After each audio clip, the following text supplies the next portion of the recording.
এখানে যারা আছেন তারা মোটামুটি, যারা একটু হলেও ট্রেড করেন, তারা সাপোর্ট এবং রেসিস্টেন্স সম্পর্কে কিন্তু ধারণা আছে। মোটামুটি আপনারা জানেন সাপোর্ট এন্ড রেসিস্টেন্স কি। সাপোর্ট লেভেলটা কি? আমি একটা লেভেল অঙ্কন করলাম, সে হইতে পারে এটা একটা লেভেল, এটা একটা লেভেল আমি অঙ্কন করলাম। এখন এই লেভেলটাতে যদি এই লেভেলটা এই লেভেলটা যদি কোন সেলারকে কোন একটা সেলারকে স্টপ করে দেয়, কোন একটা সেলারকে যদি স্টপ করে দেয়, আর এখান থেকে যদি কোন একটা বায়ারকে স্টার্ট করে, বায়ারকে যদি স্টার্ট করে, সেলারকে স্টপ করে দিবে আর বায়ারকে স্টার্ট করবে, রান করবে। যদি কোন একটা লেভেল যদি বায়ারকে সেলারকে স্টপ করে দেয় আর বায়ারকে যদি রান করে, স্টার্ট করে, তাহলে সেইটাকে বলা হয় সাপোর্ট লেভেল। এটাকে বলা হয় কি? Support level. আর যদি এই লেভেলটাই বা যদি কোনো লেভেল যদি বায়ারকে স্টপ করে আর সেলারকে যদি রান করে, সেলারকে রান বা স্টার্ট করে, তাহলে সেটাকে বলা হয় কি? সেটাকে বলা হয় হচ্ছে রেসিস্টেন্স লেভেল। সেটাকে কি বলা হবে? রেসিস্টেন্স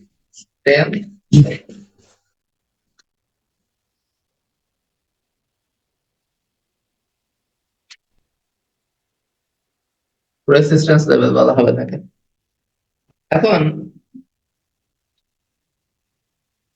আমাদের এটা যদি একটা লেভেল হয়, আর মনে করেন মার্কেট নিচে নামছে, নামতে নামতে এখানে এসে থেমে গেল, থেমে গিয়ে আবার এখান থেকে বায়ার ওঠা শুরু হলো, তাহলে এটা আমাদের কোন লেভেল হবে? এটা আমাদের সাপোর্ট লেভেল হবে। আচ্ছা, আপনাদের এটা হচ্ছে ফ্রি ক্লাস বলে কেউ এটাকে অবহেলা করবেন না। আমি আমি আপনাদের থেকে পেমেন্ট নিয়ে যা শিখাতাম, তার থেকে বেটার কিছু আমি শিখাচ্ছি আপনাদের, কারণ আমি আমার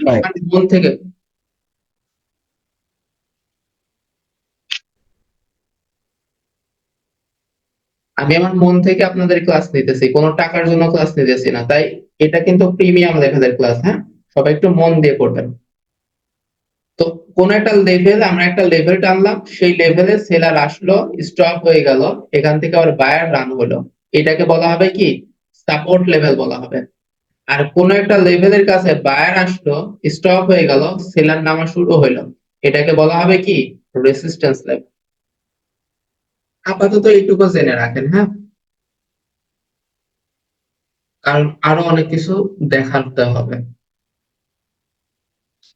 এখন আপনারা ফার্স্ট অফ অল কি করবেন? আপনারা ট্রাই করবেন, মানে আমাদের স্ট্র্যাটেজি কিন্তু স্টার্ট হয়ে গেছে এখন থেকে।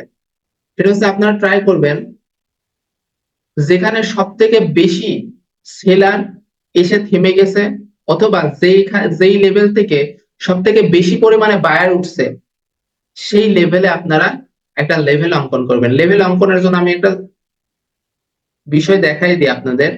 সেটা হচ্ছে যে, এটা যদি আমাদের বায়ার ক্যান্ডেল হয় আর এটা যদি আমাদের রেড ক্যান্ডেল হয়, তাহলে এই জায়গাতে কি হয়েছে? কালার চেঞ্জ হয়ে গেছে না? তো আপনারা এই বরাবর একটা দাগ টানবেন, এটা হবে আমাদের তখন কি? Support level. আর যদি মনে করেন এই ক্যান্ডেলের শ্যাডো আছে এত দূর, তাহলে আপনারা দাগ টানবেন এই শ্যাডো সহ। আবার যদি আমাদের গ্রিন ক্যান্ডেলের শ্যাডো থাকতো এত দূর, তাহলে সব থেকে নিচে যত দূর গেছে তত দূর অনুসারে একটা জোন অঙ্কন করে ফেলবেন, উপরে একটা লেভেল, নিচে একটা লেভেল দিয়ে জোন অঙ্কন করে ফেলবেন। এটা হচ্ছে আপনাদের লেভেল টানার সিস্টেম। তো মনে করেন মার্কেট হচ্ছে নিচে নামছে,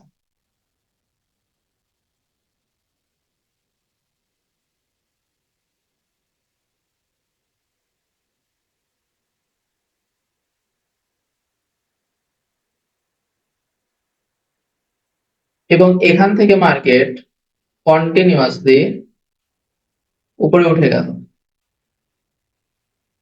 আচ্ছা, এই জায়গাতে দেখেন মার্কেট এতটা সেলারকে স্টপ করে দিল, আবার এখান থেকে এতগুলা বায়ারকে উপরে উঠাই দিল, তাহলে এই লেভেলটা হবে আমাদের জন্য একটা ইম্পর্টেন্ট। কালার চেঞ্জ কোথায় হয়েছে? এই জায়গাতে কালার চেঞ্জ হয়েছে, তার মানে আমরা লেভেলটা আনবো পুরোটুকু নিয়ে। এটা আমাদের একটা সাপোর্ট লেভেল। এখন মার্কেট যদি কখনো আমাদের এই জায়গাতে ব্যাক করে,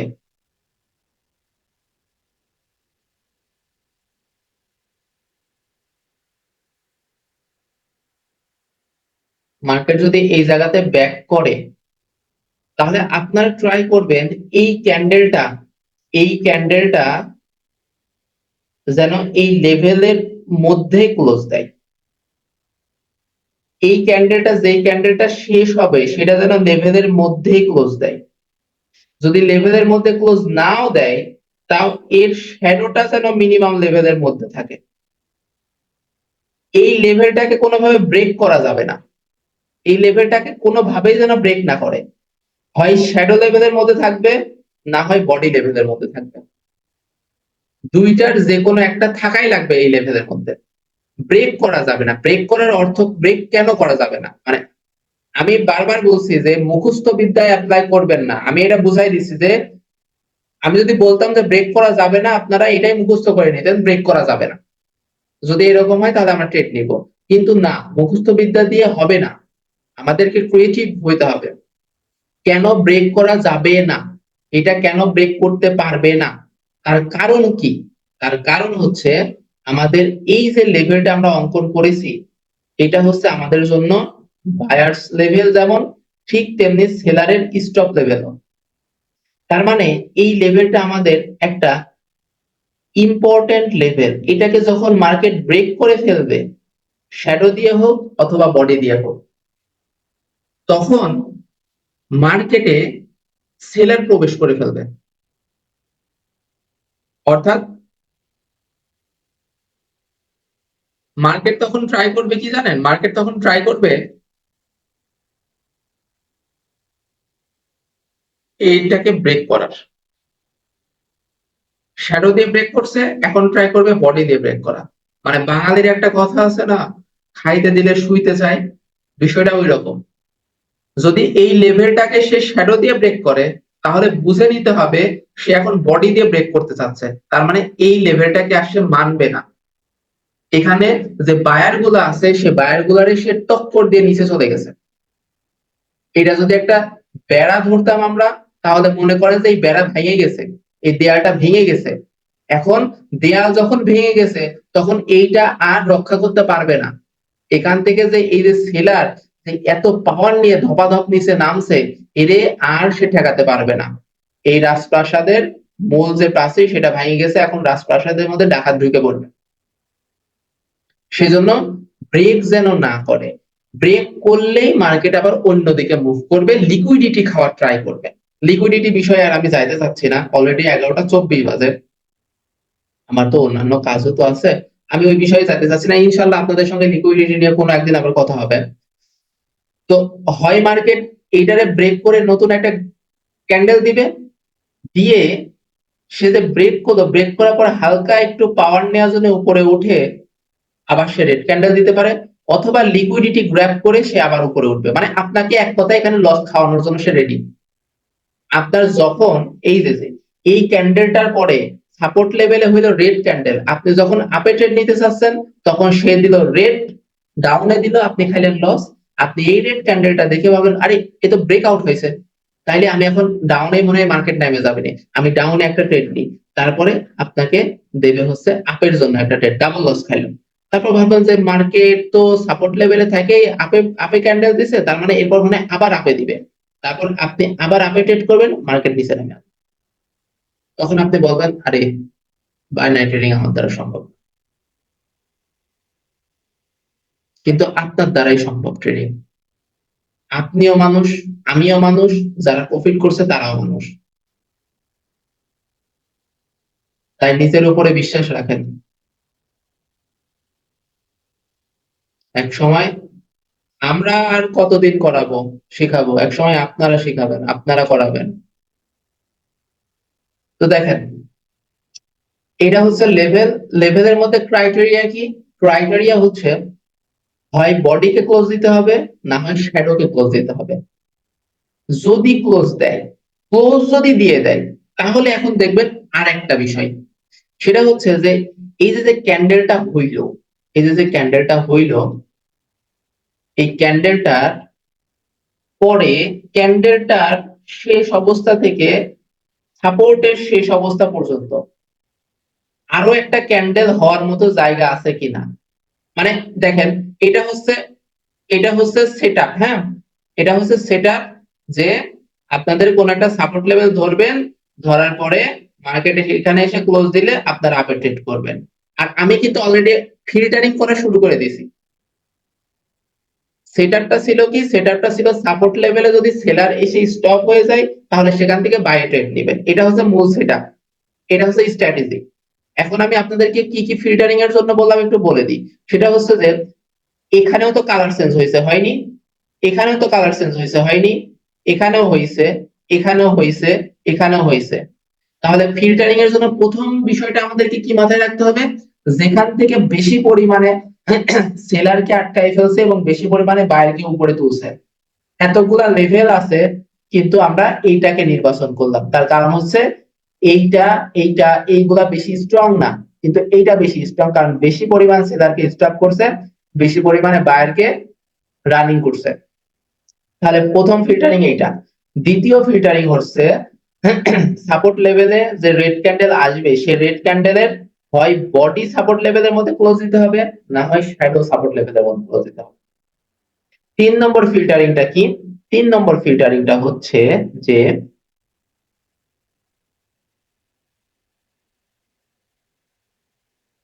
এই যে আমাদের এই ক্যান্ডেলটা হইল, এই ক্যান্ডেলটার এই বডি, এই জায়গা থেকে, অর্থাৎ ক্লোজিং পয়েন্ট থেকে সাপোর্ট লেভেলের এইটুকের মধ্যে অন্য কোনো ক্যান্ডেল হতে পারবে কিনা। যদি অন্য কোনো ক্যান্ডেল হওয়ার মতো জায়গা থাকে, তাহলে ট্রেড দিবেন না। কারণ মার্কেটের মূল উদ্দেশ্যই হচ্ছে গ্যাপ ফিল আপ করা। ও সবসময় গ্যাপ ফিল আপ করে বেড়ায়। তো এখন যদি এমন একটা ক্যান্ডেল এখানে দিত,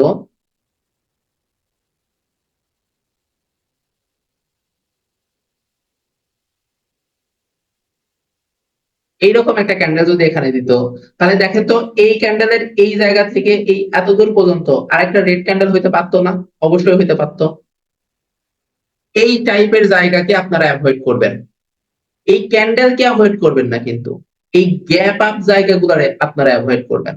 অর্থাৎ এরকম গ্যাপ আপ থাকলে আরেকটা ক্যান্ডেল হওয়ার জন্য ওয়েট করবেন, হুট করে এখানে আপের জন্য ট্রেড নেবেন। গেল, ফিল্টারিং শেষ। 3-4টা ফিল্টারিং হয়ে গেছে। এবার মনে করেন আপনাদের এই লেভেলে যখন ক্লোজ দিল শ্যাডোটা, মনে করেন এখানে আর আরেকটা ক্যান্ডেল হওয়ার মতো জায়গা নেই, তাহলে এখন আপনারা কি ফিল্টারিং করবেন? এবার এবার ফাইনাল ফিল্টারিং এখন আপনাদের, সেটা হচ্ছে আপনারা ভলিউম দেখবেন। ভলিউমটা যদি আগের ক্যান্ডেলের থেকে বড় হয়, তাহলে এখানে মোটামুটি চোখ দুটো বন্ধ করে নিয়েই একটা আপে ট্রেড বসা দেবেন। আর যদি ভলিউম যদি লো হয়, ভলিউম যদি আগের ক্যান্ডেলের ভলিউমের থেকে যদি লো হয়, মনে করেন যে এইটুক হয়েছে আর আগের ক্যান্ডেলের ভলিউম মনে করেন এত বড়,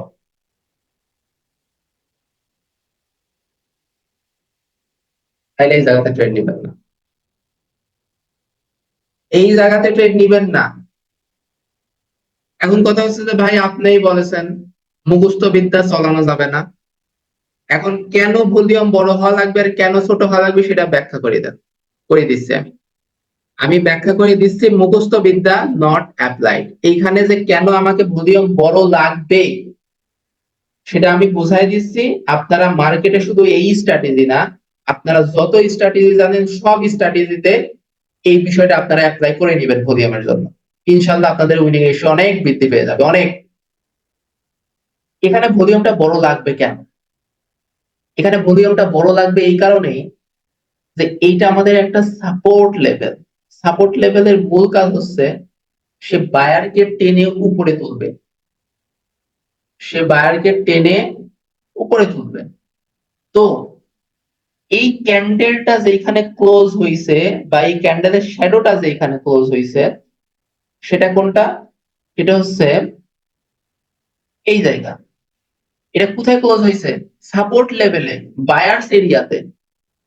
তাইলে আমরা ডেল্টা রিভারের টাইম একটা জিনিস বলছিলাম, সেটা হচ্ছে যে ক্যান্ডেলের বায়ারের স্থানে যখন একটা ক্যান্ডেল পরের ক্যান্ডেল ঢুকে পড়ে তখন সে তাকে বায়ারের দিকে ধাবিত করে, যখন সেলার এরিয়ায় ঢুকে পড়ে তখন সে সেলারের দিকে ধাবিত করে।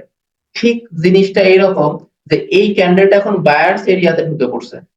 যখনই বায়ার্স এরিয়াতে ঢুকে পড়ছে আর তখনই যদি ভলিউমটা অনেক হাই হয় তাহলে বুঝে নিবেন যে এখানে বায়াররা এখন স্ট্রং। তাহলে এই ক্যান্ডেলে যদি বায়ার স্ট্রং থাকে তাহলে তার পরের ক্যান্ডেল অবশ্যই বায়ারই আসবে, বুলিশ ক্যান্ডেলই আসবে। এটাই তো নিয়ম যে তার পরের ক্যান্ডেল বুলিশে আসবে। কিন্তু যখন আমরা দেখব যে মার্কেটের মধ্যে আমাদের ক্যান্ডেল থাকলো কিন্তু সেই ক্যান্ডেলের ভলিউমটা লো, অর্থাৎ আমাদের সাপোর্ট লেভেলের মধ্যে ক্যান্ডেল আছে, সেই ক্যান্ডেলের ভলিউমটা আগের ক্যান্ডেলের থেকে লো। তার মানে এটা দ্বারা কি বোঝায়? এটা দ্বারা বোঝায় যে মার্কেট বায়ার্স এরিয়াতে আসছে, মার্কেট এখন বায়ার্স এরিয়াতে ঢুকছে, কিন্তু মার্কেটের এখন বায়াররা নেই, মার্কেটে বায়ার এখন প্রেসার খাটাচ্ছে না, যার ফলে মার্কেট এখন নিচের দিকে ধাবিত হবে, সেলাররা নিয়ে নিবে মার্কেটটারে এখন।